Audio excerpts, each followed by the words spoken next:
Halo sahabat sejan, saya Fredrik Riopasa. Saya hari ini berada di Tutupanci Bistro di daerah BSD Tangerang. Nah, saya akan berbincang-bincang dengan Dr. Lukman M. Gizi dari Praktik Mandiri Perseorangan di daerah Paromon Serpong. Saya dengan Dr. Lukman akan berbincang mengenai cara mengatasi gangguan saluran pencernaan. Yuk, kita ikuti diskusinya.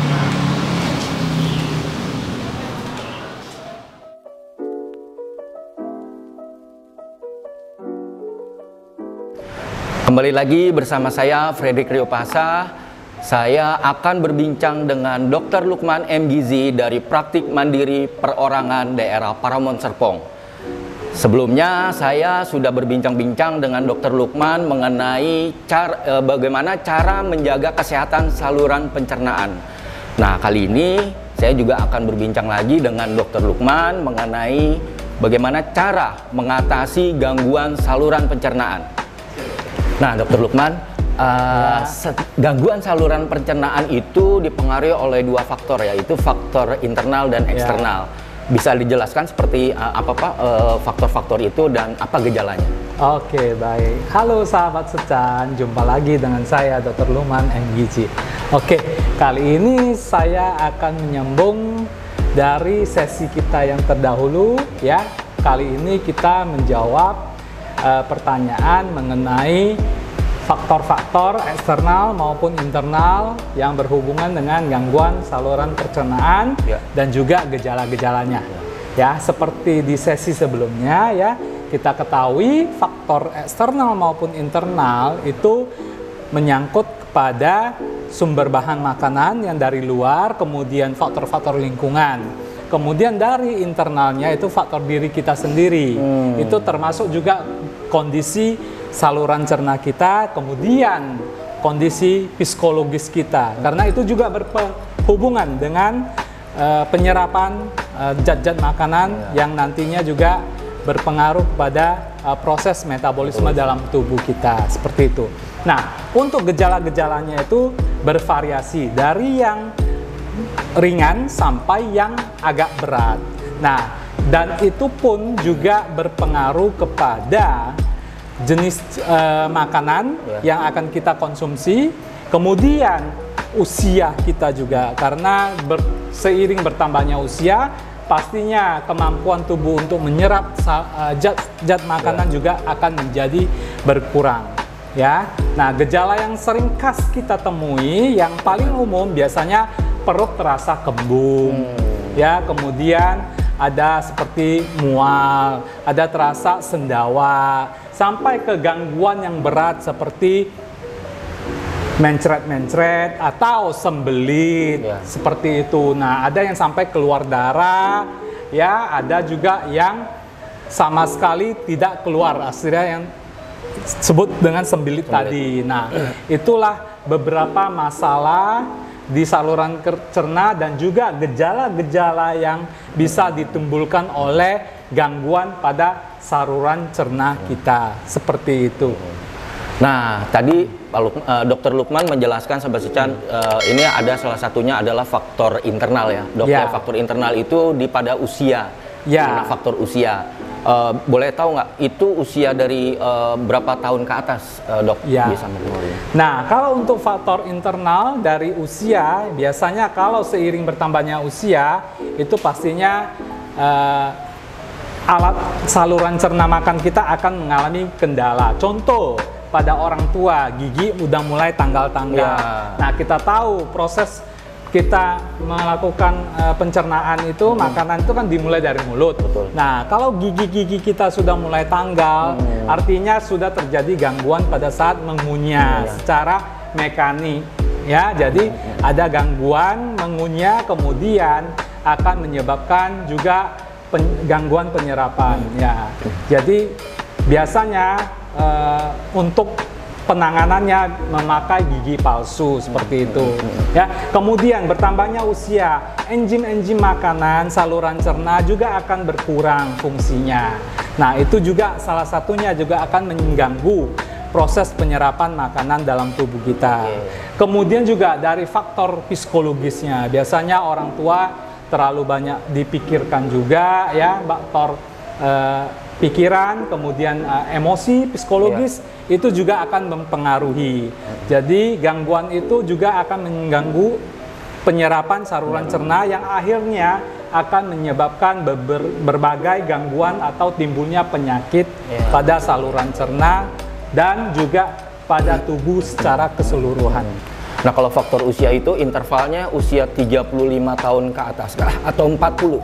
Biasanya kalau faktor-faktor usia yang mulai menimbulkan masalah itu 50-an, 60-an ke atas. Oh, 50-an. Iya, kalau faktor usia 30-an itu biasanya masih produktif. Jadi kalau yang biasanya berpengaruh itu pada yang udah mulai 50-an ke atas atau 60-an. Nah, faktor selain gangguan penyerapan makanan, biasanya itu juga ada faktor deposit makanan yang sudah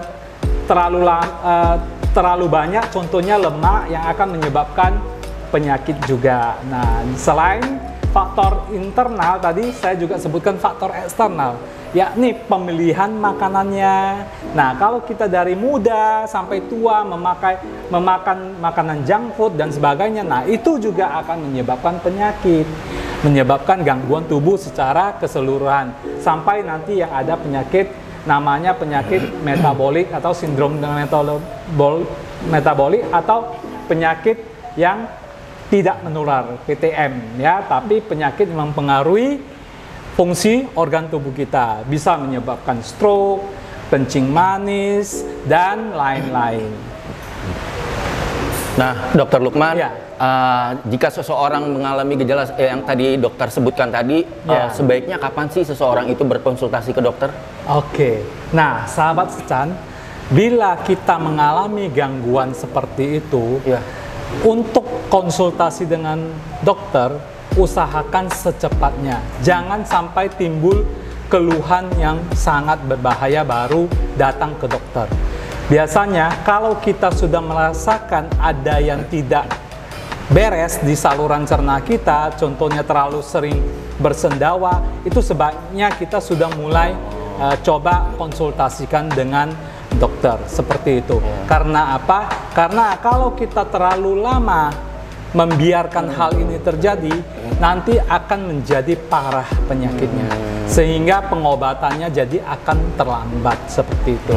Nah, jadi kita harus cepat berkonsultasi dengan dokter dengan gangguan yang kita alami. Kita coba tanyakan kepada dokter.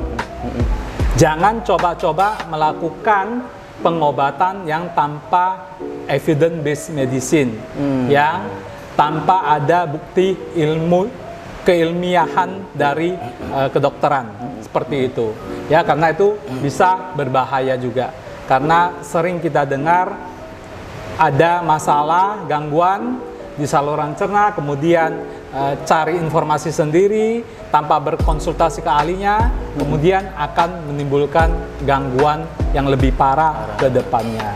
Jadi gangguan dari mulut sampai daerah usus, anus, nah itu masing-masing punya gejala yang spesifik dan bisa menyebabkan gangguan tubuh secara keseluruhan, sehingga kita perlu cepat untuk melakukan konsultasi dengan dokter, seperti itu. Nah, jadi sahabat Secan, seperti yang Dokter Lukman tadi sampaikan, gejala-gejala yang tadi disebutkan ya, gangguan pencernaan itu, jika merasakan salah satu atau beberapa gejala itu, kalian harus segera periksa ke dokter, berkonsultasi ke dokter secepatnya, karena dengan berkonsultasi sedini mungkin itu akan lebih cepat penanganannya dengan tepat oleh dokter yang memang ahli di bidangnya, agar tidak bertambah parah ya dok ya? Ya benar. Karena sering biasa orang tidak menganggap serius, jadi anggap remeh. Gangguan di pencernaan. Padahal itu adalah sinyal alarm dari tubuh yang mengatakan bahwa ada yang tidak beres. Nah itulah yang harus kita cepat diperbaiki, dikoreksi. Jadi harus kita konsultasi kepada dokter yang ahli di dalam hal ini untuk segera dicari solusi maupun penanganan tindak lanjutnya. Oke, baik.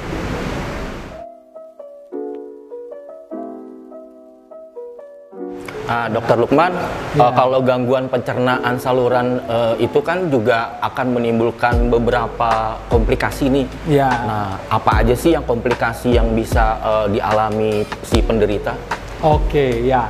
Seperti yang kita tahu ya, dari gangguan saluran pencernaan ini akan menimbulkan penyakit, dan kalau kita tidak atasi ke depannya, maka akan terjadi gangguan-gangguan yang lebih serius lagi ya. Akan terjadi komplikasi-komplikasi yang lain. Komplikasi dalam hal ini ialah nanti yang akan terjadi setelah penyakit ini bertambah parah bila kita tidak tangani segera. Contohnya pada orang-orang lanjut usia ini kita ambil, yakni pada orang yang gangguan penyerapan saluran cerna ya.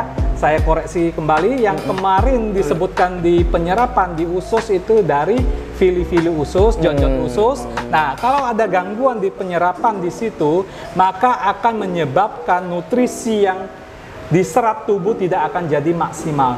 Sehingga akan membuat orang tua ini makin menjadi kurus. Sehingga akan terjadi yang namanya gangguan massa otot ya, kemudian juga akan berkelanjutan menjadi sarkopenia. Kemudian pada anak-anak akan terjadi gangguan penyerapan energi, kalori, protein ya, dan akan menyebabkan berbagai penyakit seperti penyakit marasmus, kwashiorkor dan sebagainya.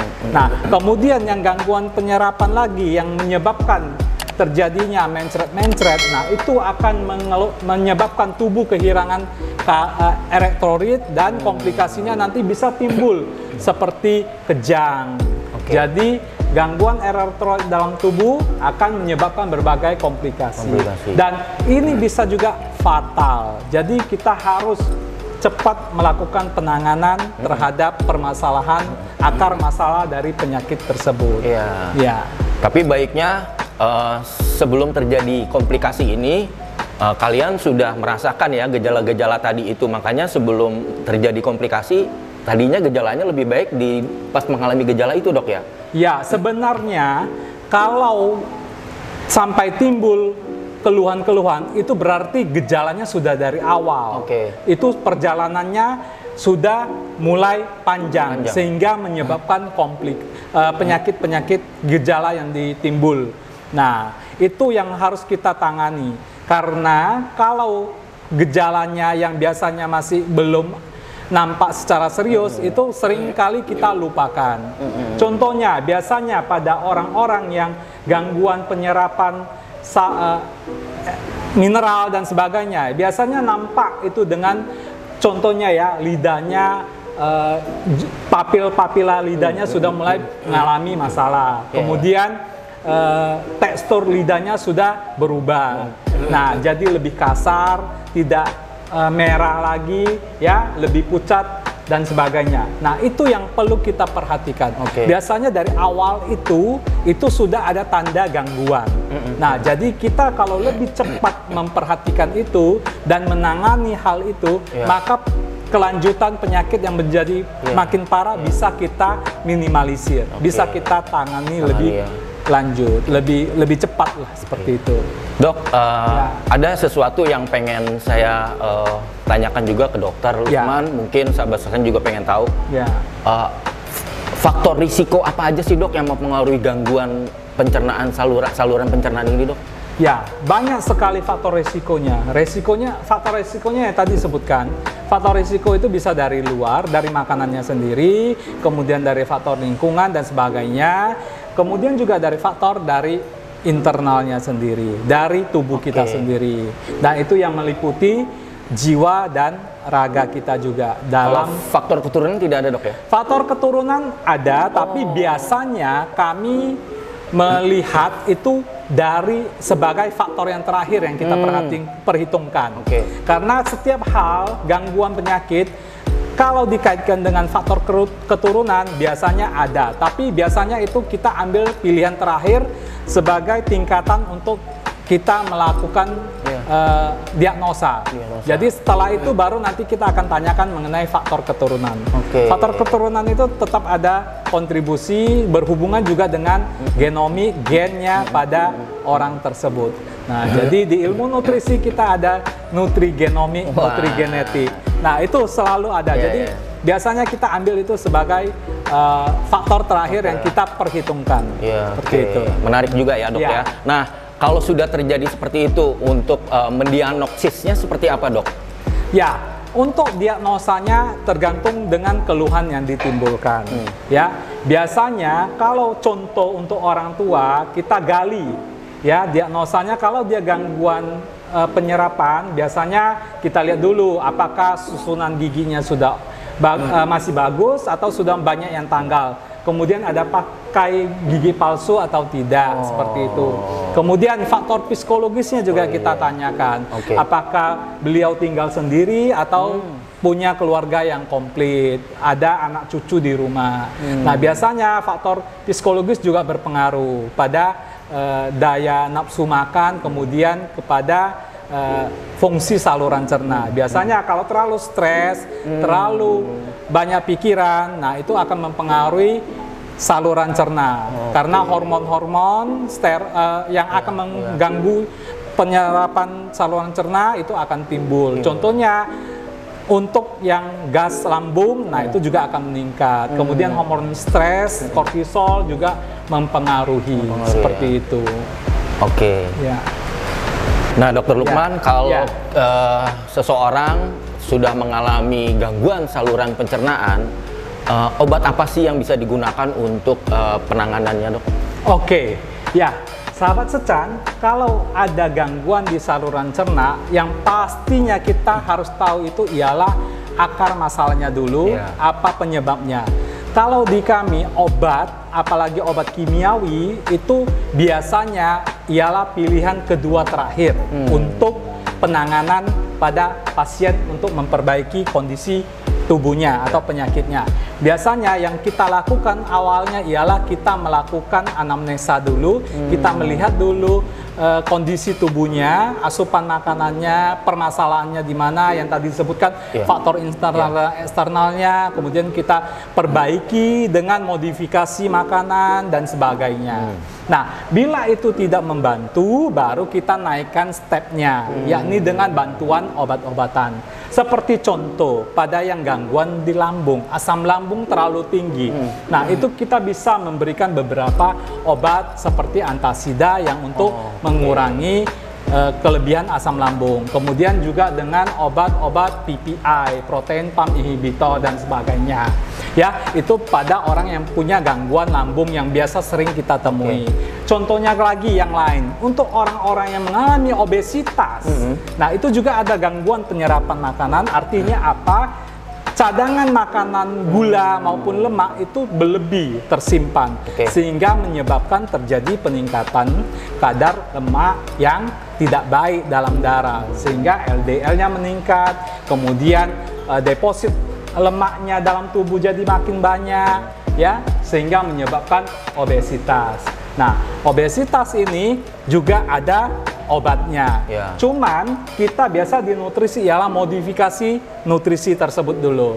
Ya, kemudian bila tidak begitu membantu, baru kita memberikan obat-obatan. Contohnya salah satu obat penghambat gula atau penghambat lemak penyerapan, ya, penghambat penyerapan. Ya, kemudian ada juga obat yang membuat lemak terbuang melalui saluran cerna, seperti itu.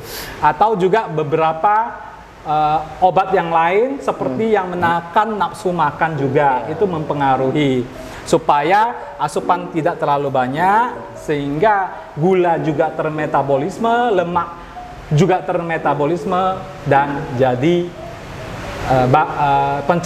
obesitas akan jadi terkoreksi. Nah, selain obat, Dok, suplemen bisa juga nggak? Bisa. Suplemen itu ialah terapi adjuvan, jadi terapi pendukung atau roboransia.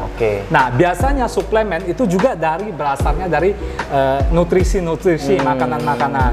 Contoh yang biasa kita pakai untuk kasus seperti obesitas, kita sering memakai asam glugor, atau kalau bahasa medisnya, bahasa Latin dari tanaman ini ialah HCA atau Garcinia cambogia.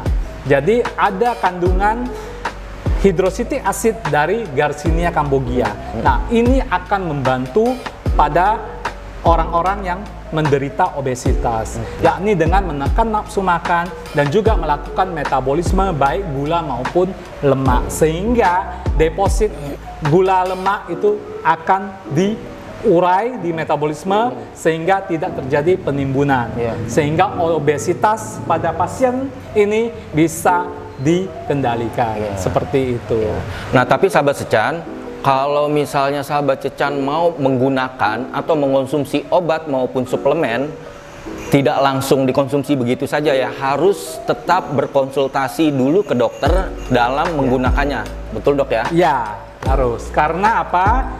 Menyangkut dengan dosis dan maintenance setelah pengobatan. Itu penting. Karena biasanya kalau orang awam konsumsi tanpa ada supervisi dokter, biasanya sering terjadi kekambuhan yang pasien pikir itu karena obatnya tidak bekerja atau karena dokternya tidak bisa membantu. Sebenarnya bukan begitu.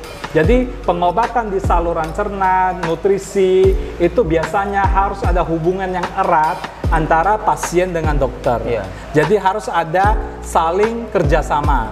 Disitulah baru kita bisa saling membantu untuk mengatasi penyakit atau gangguan pada pasien, khususnya pada pasien obesitas. Karena ini butuh treatment yang lama, jangka panjang, dan terus menerus, karena terus harus di maintenance. Kalau tidak, nanti akan terjadi refleks yoyo. Jadi pasien akan kembali dengan kondisi obesitas, karena setelah pasiennya sudah merasa terkoreksi, sudah bagus penanganannya, tidak datang lagi konsultasi ke dokter, mengikuti dengan yang sudah dilakukan, yang selama ini dilakukan, ya, sehingga masalah yang mungkin timbul tidak dikonsultasikan ke dokter, ya, makanya penyakit ini akan tetap terus terjadi, obesitas akan terus terjadi, karena sesudah pasien merasa senang, berat badannya turun,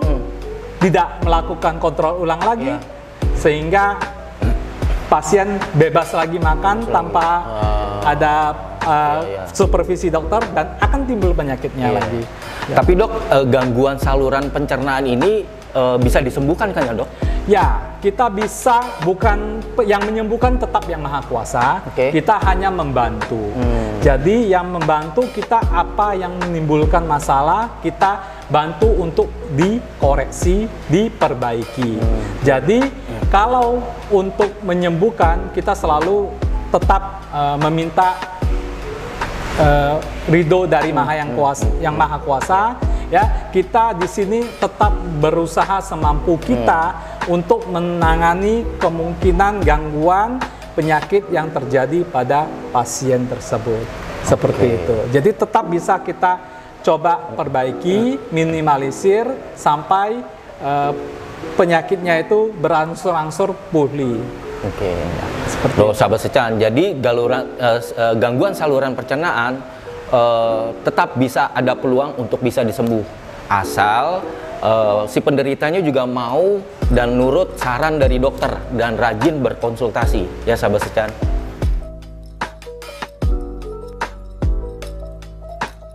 Dok, tadi selain cara mengatasi gangguan saluran pencernaan, selain menggunakan obat dan suplemen, nah apa sih prosedur medis yang juga bisa dilakukan dokter dalam mengatasi ini gangguan saluran pencernaan? Oke, sahabat Secan, kalau ada gangguan saluran pencernaan, untuk melakukan prosedur medis kita harus lihat lagi, karena setiap penyakit itu berbeda-beda untuk dilakukan penanganan medisnya. Ya, kita ambil saja contoh pada pasien-pasien yang stroke, yang mengalami gangguan menelan, nah biasanya kita melakukan fisioterapi. Itu salah satu merupakan prosedur medis juga membantu untuk proses menelan. Kemudian ada juga lagi, yakni dengan modifikasi makanannya, ya dibuat menjadi yang lebih halus sehingga tidak keselak pada orang yang mengalami gangguan stroke pada saat mengkonsumsi makanan, sehingga tidak terjadi pencampuran makanannya ke saluran pernapasan seperti itu. Nah, untuk kasus yang lain seperti orang yang obesitas, ada juga penanganan secara medis, baik yang non operasi maupun yang operasi. Nah, operasi biasanya kita juga bisa pakai dengan mengikat, ya, jadi kapasitas lambung itu dikecilkan. Jadi asupan makanannya menjadi berkurang, ya. Dengan harapan obesitas akan berkurang juga, seperti itu, menurun karena asupan makanannya juga berkurang. Tapi biasanya prosedur medis itu biasanya yang apalagi tindakan operasi itu tindakan yang paling akhir kami lakukan di kedokteran nutrisi.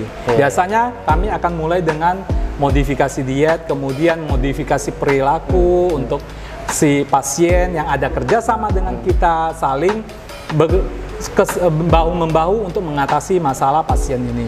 Setelah itu baru kita lakukan tindakan yang menggunakan obat. Nah, kalau yang awal ini tidak mencapai hasil yang maksimal, ya, karena di samping itu ada lagi tindakan yang lain. Contoh yang obesitas pastinya akan tindakan olahraga lagi.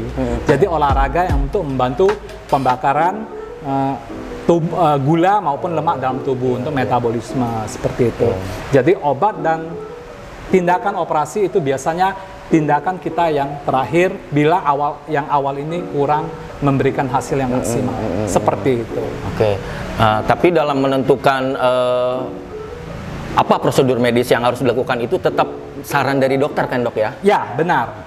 Kita tetap melihat segala kemungkinan yang terjadi sampai kita cari pilihan yang terbaik untuk pasien yang bisa menyembuhkan kondisi penyakitnya, seperti itu. Jadi yang biasa kita pilih itu biasanya benar-benar kita pertimbangkan baik untuk kesembuhan pasien maupun untuk penanganan dari dokter itu sendiri. Jadi kita biasanya melihat benar-benar kalau memang ada gangguan, kita biasanya akan rujuk kepada sejawat yang lebih berkompeten di bidangnya yang mengenai seperti tindakan operasi, ke bedah digestif, sejawat bedah digestif, dan sebagainya. Jadi tetap ada, kita monitor, kita lihat sampai mana kondisi ini, kemudian sampai ke tahap apa penanganan yang akan kita lakukan, seperti itu. Ya. Dr. Lukman, setelah seseorang yang mengalami gangguan saluran pencernaan sembuh, kira-kira dia juga kan harus melakukan pencegahan nih, Doknya. Bagaimana cara menjaga kesehatan saluran pencernaannya agar dia juga nggak kambuh lagi, Dok? Baik.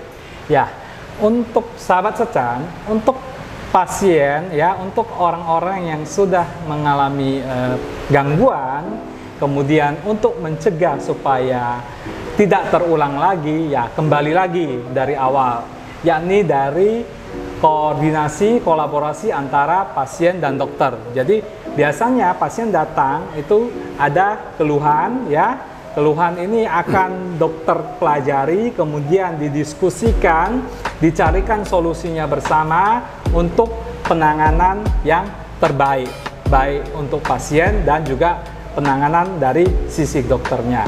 Nah, cara mencegahnya itu utamanya, ya, dari lagi kembali kita mulai, yakni mengenai komitmen si pasien itu, ya, mau seperti apa, ya. Kalau supaya badannya tetap sehat, ya, saluran cernanya berfungsi dengan baik, ya, itu selalu harus mengkonsumsi makanan yang sehat dan bergizi, seperti itu, ya. Hindari makanan yang fast food maupun junk food, seperti itu, ya.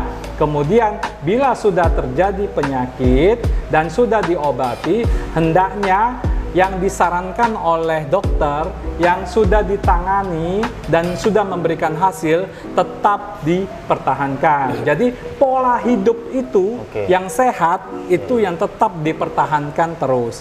Sehingga ke depannya pasien tetap atau orang yang sakit tersebut tetap akan tubuhnya akan sehat, ya, terhindar dari penyakit yang lebih berbahaya lagi. Karena tadi disebutkan kalau tidak dijaga, penyakit ini cenderung akan menyebabkan lagi penyakit lain, ya, komplikasi yang lebih berbahaya pada kesehatan tubuh. Seperti itu.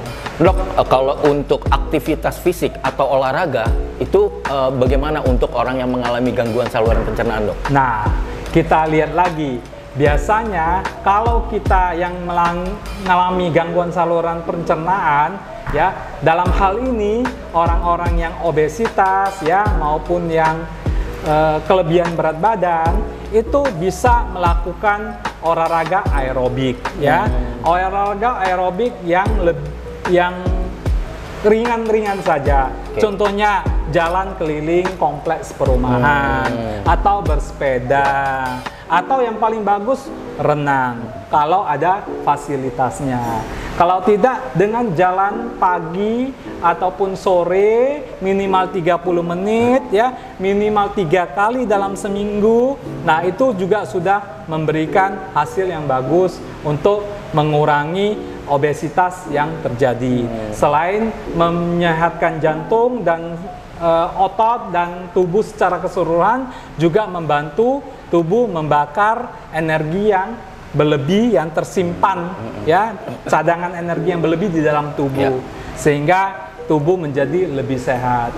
Selain itu, penyakit yang lain seperti gula, kencing manis, darah tinggi, segala macam akan juga terkendali karena kita melakukan olahraga. Hormon endorfin, hormon kesenangan akan bekerja, dan itu juga membantu tubuh kita untuk healing lebih baik.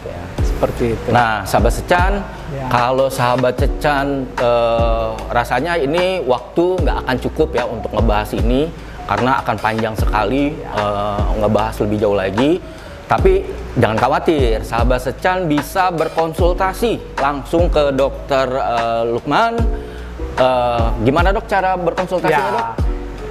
Sahabat Secan, bila ada pertanyaan ataupun masalah yang ingin di-sharing, khususnya berhubungan dengan saluran cerna, mengenai nutrisi, ilmu gizi, bisa menghubungi saya di nomor HP 087788136942 di hari Sabtu dan Minggu jam 7 malam ke atas, atau juga bisa melalui pertanyaan di kolom chat di video ini. Nah, itu ya sahabat Secan. Jadi apapun masalahnya bisa langsung tanyakan, khususnya seputar kesehatan yang berkaitan dengan gizi atau nutrisi, bisa langsung tanyakan ke Dr. Lukman. Nah, sahabat Secan, itulah diskusi atau bincang-bincang saya dengan Dr. Lukman M. Gizi dari Praktik Mandiri Perorangan Daerah Paramount Serpong. Jangan lupa like, subscribe, share, and comment channel YouTube Secan Indonesia untuk mendapatkan informasi terbaru mengenai kesehatan dan kecantikan. Saya Fredrik Riopasa, sampai jumpa. Sampai jumpa.